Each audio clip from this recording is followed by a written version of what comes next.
20 વર્ષની દીકરીએ જીવ ગુમાવ્યો છે. અભ્યાસ કરતી દીકરી હતી અને એના કુટુંબનો આધાર પણ ગણી શકાય. જે ઘટના બની ખૂબ દુઃખદ ઘટના છે.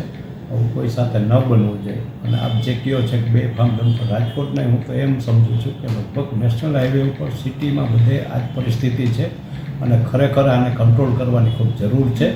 એના માટે આરટીઓ તંત્ર જાગૃત થવું જોઈએ અને શહેરમાં હોય તો ટ્રાફિક પોલીસે એના માટે કડક એક્શન લેવા જોઈએ, જેથી કરીને અત્યારના સમયમાં શહેરમાં ખૂબ ટ્રાફિક વાહન વધી ગયા છે, વસ્તી વધી ગઈ છે, બધા લોકોને શહેર તરફ આવવું છે, એની પણ ભીડ હોય છે અને સ્કૂલ કોલેજના જે ટાઈમ હોય છે ત્યારે પણ આ બધા બેફામ વાહનો ચાલતા હોય. ખરેખર આવા ભારવાહક વાહનોને સિટીમાં આવવાની મનાઈ હોય છે, છતાં કોઈને કોઈ એન કે એન પ્રકારે આવે છે જે કોઈ વાટકી વ્યવહાર કરતા હોય, પણ એ જોખમી છે. આજે એ કોઈની દીકરી ગઈ, કાલે કોઈ બીજું, અને આવી યુવા વયે આવા અકાળે અવસાન થાય એ ખૂબ નિંદનીય છે અને દુઃખદ બાબત છે. આ ન થવો જોઈએ એવો મારો સ્પષ્ટ મત છે.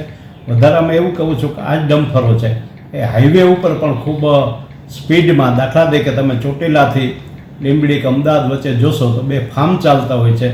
ક્યાંક એમાં પોલીસ લખેલું હોય, ક્યાંક કોઈકનું બીજાનું નામ લખેલું હોય અને એને આરટીઓવાળા બેફામ ચલાવવા દે, રોકતા નથી. ક્યારે રોકે? માત્ર જે દિવસે ડ્રાઈવ રાખ્યું હોય ત્યારે. અને એ ડ્રાઈવ રાખે છે તે એક દિવસ પૂરતું થાય છે, પછી બીજે દિવસથી એનું પણ સંગઠન હોય, એની પણ કેપેસિટી હોય. આપની વાત સાચી છે, અવેરનેસનો અભાવ છે. બીજું પેલું જે સ્મશાન વૈરાગ્ય જેવી વાત છે. જો તમે સ્મશાન હોય તો બધા દુઃખી એવું લાગે, અને જો તમે પિક્ચર જોવા જતા હોય તો એમ થાય કે દુનિયા આખી સુખી છે.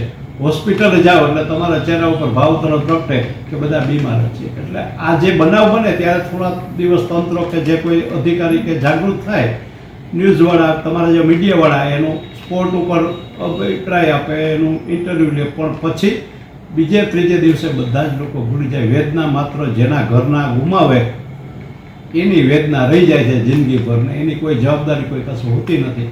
વીમા કંપનીઓ પણ ઘણી વખત હાથ ઊંચા કરી દે છે, અથવા તો એનો જે પૂરતો વીમાના કાગળ ન હોય અથવા વીમો ભરેલો ન હોય ત્યારે પણ મુશ્કેલીઓ થાય છે. આ તંત્ર નિવારવા માટે આરટીઓએ ખાસ અને પોલીસ ડિપાર્ટમેન્ટે ખરેખર આને માનવીય અભિગમ રાખી અને કોઈની કિંમતી જિંદગી અસ્ત ન થાય એના માટે કડક પગલાં ભરવા એવી હું વિનંતી કરું છું બંને ડિપાર્ટમેન્ટ.